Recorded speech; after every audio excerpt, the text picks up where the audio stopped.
Muy buenas tardes, bienvenidos a Médico H.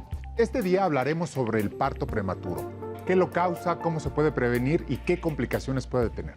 Es momento de desmenuzar el tema y para eso te preparamos la siguiente información. ¿Sabías que de acuerdo a la OMS, 1 de cada 10 bebés nacen antes de tiempo? Lo que se traduce en 15 millones de niños prematuros al año, de los cuales 1 millón no logra sobrevivir. Mientras esto sucede a nivel mundial, en México se presentan más de 200,000 nacimientos prematuros cada año. Es decir, ocurren antes de la semana 37 del embarazo. Entre las causas más frecuentes están los embarazos múltiples, infecciones y enfermedades crónicas como diabetes e hipertensión. ¿Qué otros factores de riesgo existen? Te lo decimos en Médico H.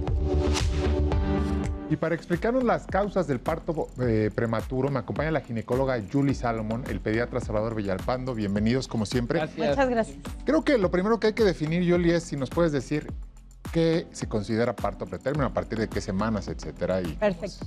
Ustedes recordarán que un embarazo tarda 40 semanas de gestación. Realmente un parto prematuro quiere decir que es antes de estas semanas. Generalmente es antes de la semana 37, pero después de la semana 20. Antes de la semana 20 se consideraría una pérdida que se conoce con el nombre de aborto. Entonces, para términos de definición, es una pérdida entre los 20 y la semana 37 de embarazo. O sea, un parto en la 36 ya puedes hablar de parto prematuro. Así es. Y lo que hablábamos hace un instante es que la gran mayoría no nacen por parto, ¿no? La gran mayoría acabamos haciendo cesáreas de urgencias, o sea, intervenciones ultra rápidas porque no es algo que tengamos planeado, ¿no? Así que nazcan es. antes de las 37 semanas. Aquí, ¿hay algún factor que te predisponga a tener un parto prematuro? Claro, hay muchísimas causas de las cuales podamos mencionar, pero una de las más importantes es que ya hayas tenido un parto prematuro. O sea, ese es un factor de riesgo para que tú puedas desarrollar otros. Sin embargo, las podemos dividir así como en términos generales, en todas ellas alteraciones del útero, por ejemplo, anatómicas, las infecciones, que son lo más frecuente de lo que estamos hablando, sobre todo porque en el embarazo, Ari, como tienes todo el peso sobre la vejiga, pues tienes infecciones urinarias muy frecuentes. También esta incompetencia cervical de la que hablamos, el cervix es la parte más abajo del útero, que generalmente tiene un tono. Cuando no tenemos el tono adecuado y queda incompetente, queda abierto, pues puede haber pérdidas por ese lugar. El cuello de la matriz es. El cuello de la matriz, sí. El cuello de la matriz o cervix recibe el mismo nombre. También, por ejemplo, cuando hay demasiado líquido, que se llama oligohidroamnios, o sea, cuando la fuente, esta membrana que rodea al bebé, tiene más líquido de lo habitual, también es otro factor de riesgo. Y algo que ha incrementado muchísimo, pues son los tratamientos de fertilización in vitro, porque ya tenemos embarazos que generalmente son gemelares o tenemos tres bebés, y esto hace que pues, tengamos una prematurez en los bebés. Eso escuchaba el otro día, nada más así como, ¿en los embarazos múltiples a fuerza van a ser prematuros o no necesariamente? No necesariamente, sin embargo, sí hemos visto una tendencia que vamos para allá. Entonces necesitamos hacer cosas para prevenir, o generalmente hacemos cosas como meter antibióticos, meter cultivos específicos, y sobre todo hablamos, como en un ratito lo vamos a mencionar, de estos esquemas de madurez pulmonar, porque sí incrementa en forma considerable la frecuencia. Muy bien, hay por ahí una pregunta, a ver, Salvador. Sí, dice, hace 2 meses tuve un aborto, ahora estoy intentando embarazarme de nuevo. ¿Qué debo hacer para evitar que me vuelva a suceder un aborto? Bueno, ahí estamos hablando de dos temas totalmente distintos. El aborto, como mencionamos al inicio, es la pérdida antes de la semana 20. Y en el 90% de los casos, los abortos se dan por alteraciones en los cromosomas, es decir, en el DNA cuando se forma o cuando se junta el óvulo y el esperma. Entonces, estas pérdidas normalmente cuando son únicas se consideran de alguna forma comunes. Nosotros de 10 embarazos, el 20%, o sea 2, lo vamos a perder en el primer trimestre. Y si esto ya ocasiona 2 veces seguidas, estamos ante lo que conocemos como aborto habitual. Esto sí hay que descartar, sobre todo enfermedades del sistema hormonal, como sería la tiroides. Esto, o sea, lo que quieres decir es que cuando son, o sea, alteraciones cromosómicas, los bebés no son viables para nacer, ¿no? Que no van a tener posibilidades de sobrevivir y por eso la naturaleza los detiene el embarazo, ¿no? Sí es. Pero como bien decías, es otro tema, digamos, un día trataremos las pérdidas recurrentes o los abortos espontáneos, ¿no? De repetición. Así es. Bueno, regresando un poquito al tema de los partos prematuros, tenemos ahí otra pregunta que me parece que sí está más relacionada y dice que me dijeron que tenía el cuello uterino incompetente. ¿Qué significa? ¿Alguna forma de corregir este problema? Es de lo que hablabas, ¿no? Sí, justamente lo que estábamos mencionando era que pues nosotros en anatomía, imagínense el útero como si fuera un globo, la parte que queda larguita se llama cuello o cervix y tiene 2 orificios. A veces cuando tenemos tratamientos como para el virus del papiloma que se llaman conizaciones, cortamos un cachito de ese cuello y se queda más abierto de lo normal. O por situaciones como medicamentos o genéticamente, ese orificio queda incompetente, no tiene un tono, lo que hace que esté mucho más abierto y entonces podamos tener pérdidas o el bebé trate con el peso de abrir y dilatar el cuello y entonces viene un parto prematuro.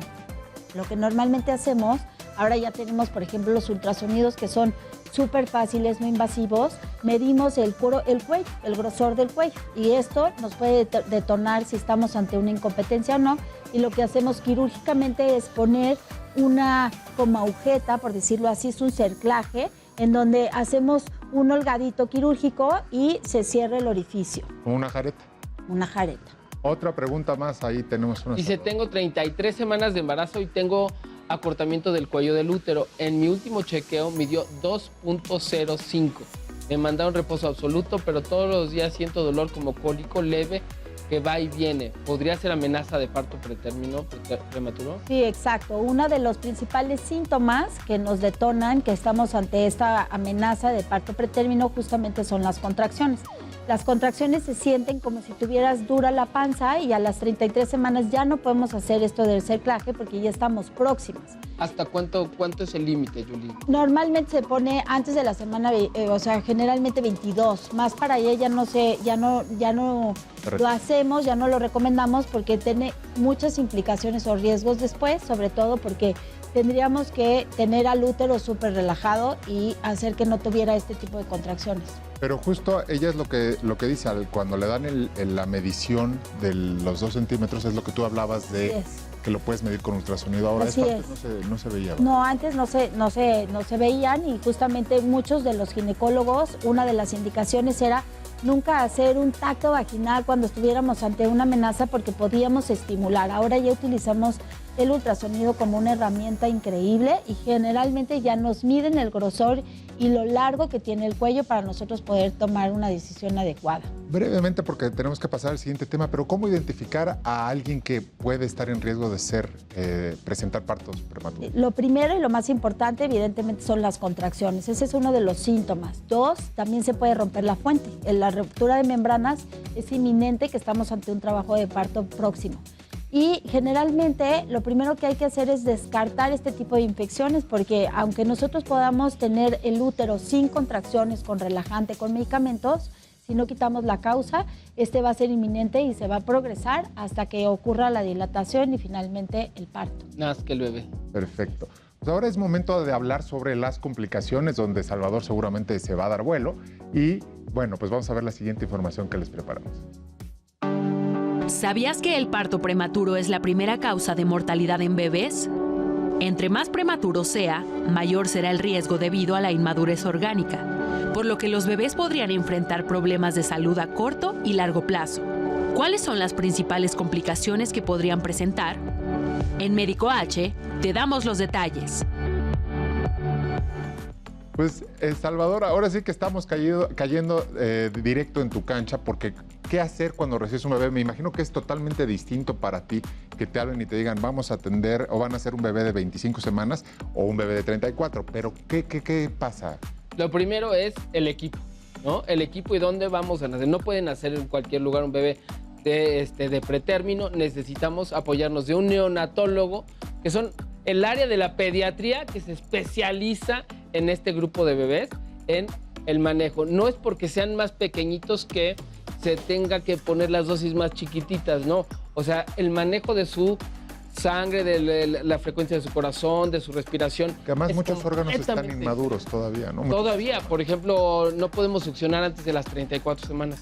¿no? Entonces tenemos que alimentarlos de otra forma. Claro. Tenemos que pensar que el bebé estaba en estos horas antes de que naciera, en el que cayera en nuestras manos, minutos antes estaba recibiendo un flujo enorme de oxígeno, proteínas, carbohidratos, todo a través de su cordón umbilical.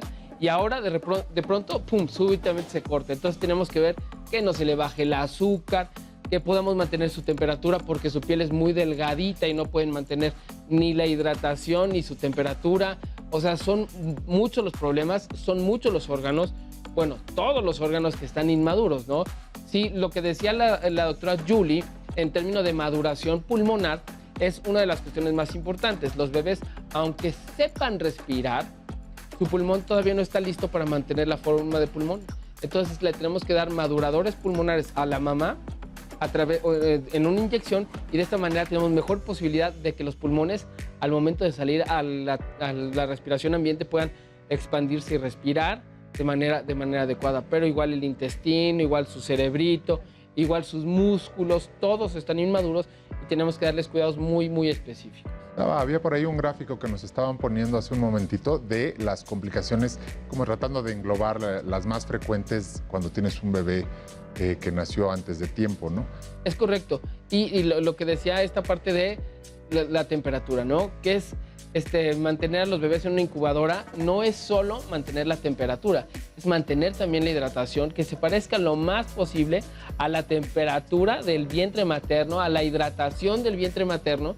Y como no estaba comiendo por la boquita, todo estaba comiendo por el ombligo, ahora tiene que aprender su intestino también a comer a través del intestino. El corazón, como les decía, tiene que latir de una forma completamente diferente a la del corazón de un niño más grande, y tenemos que apoyarlo en muchas ocasiones para que se pueda mantener como si estuviera otra vez en el vientre materno.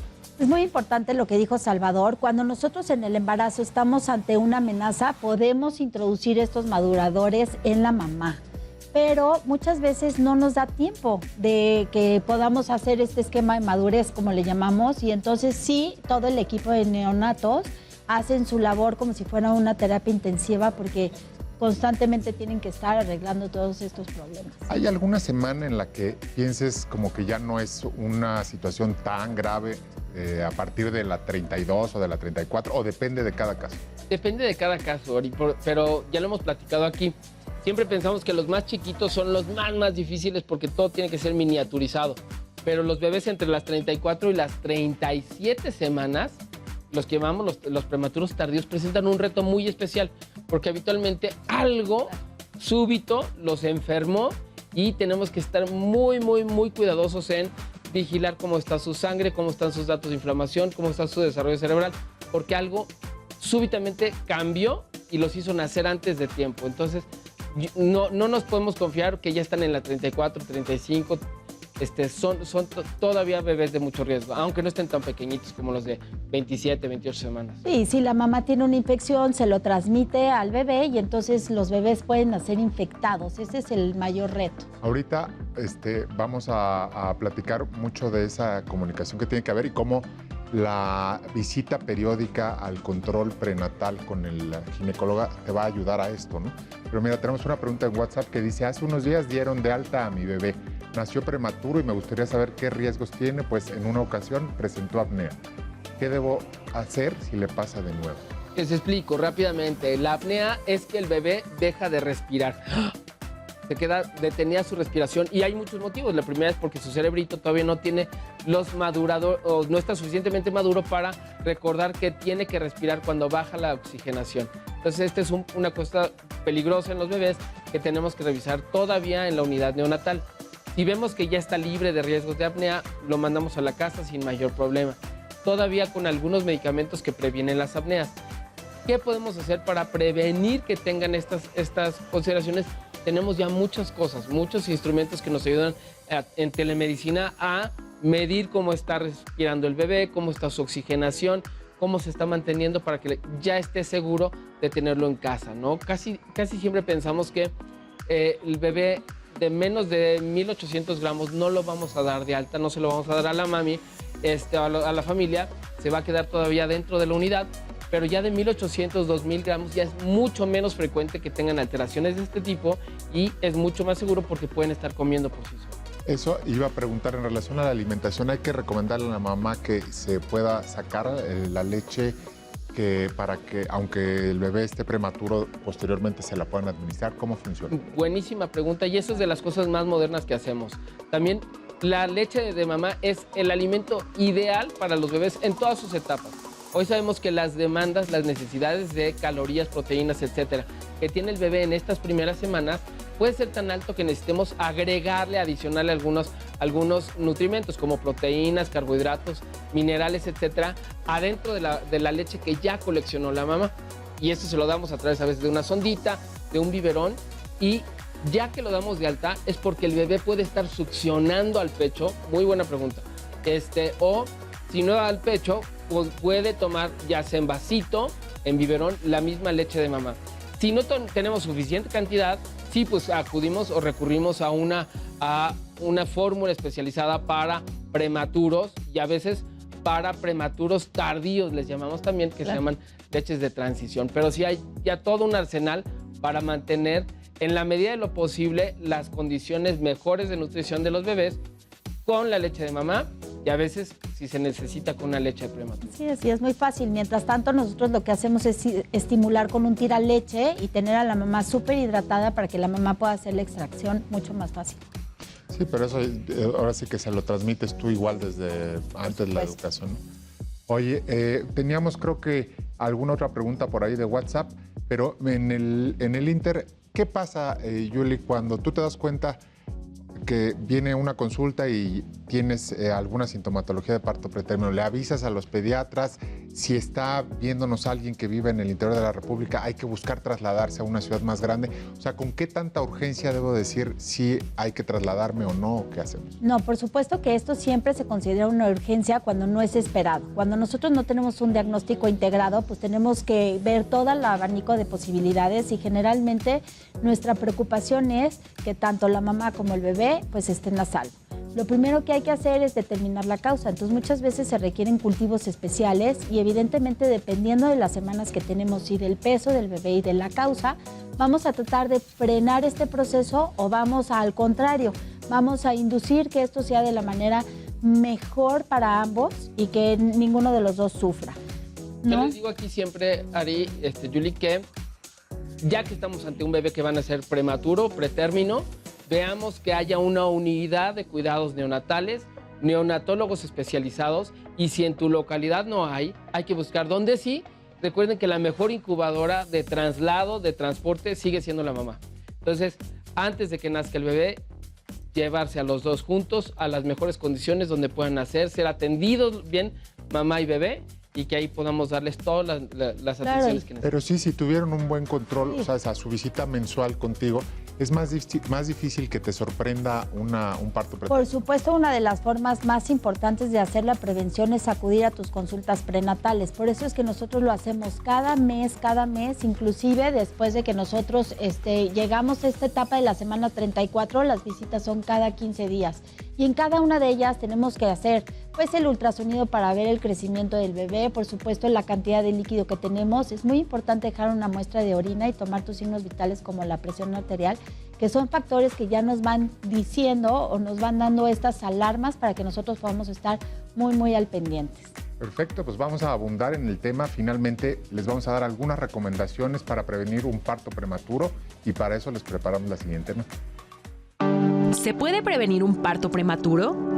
Existen algunas recomendaciones que puedes llevar a cabo para favorecer un embarazo saludable, como acudir periódicamente a tus consultas, alimentarte sanamente, no fumar ni consumir alcohol o drogas, así como otras medidas que debes tomar en cuenta. ¿Cuáles son? En Médico H te damos los detalles.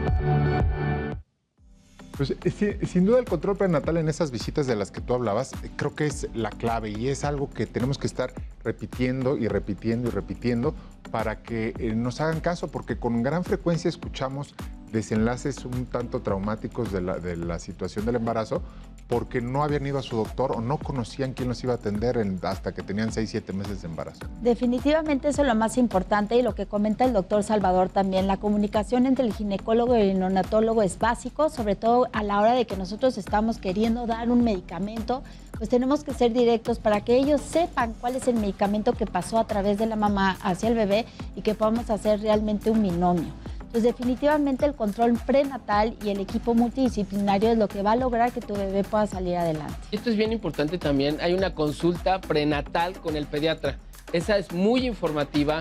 Nos pone también en alerta de qué podríamos estar ocurriendo si llegara a tener una situación pretérmino y entonces pues podamos tener previsto dónde se va a atender, quién va a ser el equipo, todas las cosas que vamos a tener si llegara a ocurrir el famoso prematuro, que es 1 de cada 10 embarazos, ¿no? 1 de cada 10 nacimientos. Y lo que mencionaste al principio, si ya tuviste uno, puede ser que tengas otro con más facilidad. Sí, hay que tener mucho cuidado con los factores de riesgo que mencionamos y sobre todo la decisión para la cual nosotros vamos a terminar el embarazo. Si en este momento tú ya tienes dilatación y es preferible tener un parto, se podría, pero generalmente recomendamos que el bebé no sufra, nos ponemos de acuerdo con el doctor y generalmente nos da tiempo suficiente para hacer una preparación, interrumpir el embarazo por vía abdominal. Digamos que en los escenarios de hospitales que cuentan con toda la infraestructura, ¿ha disminuido el índice de complicaciones? Antes se hablaba mucho de que te dejaba ciego la incubadora, de una serie de cosas, ¿no? Esto es súper importante, esta pregunta, Ari, porque cada vez vemos más bebés sobrevivir más pequeñitos. Y esto es bien bonito, ¿no? Porque hace 30 años un bebé de 1,2 kg difícilmente lo lograba. Hoy tenemos bebés de 500 gramos que salen perfectamente bien, caminan al año, tienen su desarrollo completamente sin secuelas, normal, ¿no? Sin secuelas visuales, neurológicas, que eran uno de nuestros gravísimos temores. Y hoy sabemos que se puede prevenir con todo el arsenal. Y de hecho, también hablamos mucho de prevención, nutrición para la prevención de los partos pretérmino, ¿no? Y estas cuestiones de suplementarse con DHA y con comer pescado abundante durante el embarazo, que también va a ayudar durante la lactancia. Nueces. Comer una buena cantidad de nueces, verduras crucíferas como las colecitas de Bruselas, y esto han mostrado ser muy eficaces para reducir los riesgos de un parto prematuro y que en las condiciones en las que nazca, el bebé puede tener mucho mejores oportunidades de salir adelante en estas unidades que tienen todos los recursos, para que a los 6 meses tengan todas las vacunas, igual que los niños que nacieron de término, con todas sus vacunas del primer año.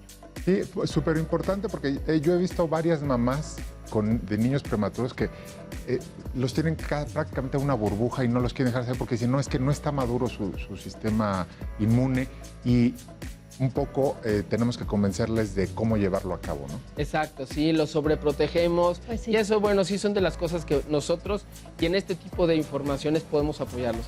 Tranquilos, su bebé va a estar bien con un grupo de expertos, la doctora Julie, un buen pediatra, un buen neonatólogo, sus niños van a estar bien en casa. Sí, como mamás es muy importante y entendemos perfectamente qué es lo más importante. Sin embargo, sí a veces es de vital importancia tener esta confianza en tus médicos para que puedan salir adelante. Pues muchas gracias, estamos aquí con ustedes, siempre respondiéndole los temas que más les interesen. Por favor, escríbanlos, cuídense mucho.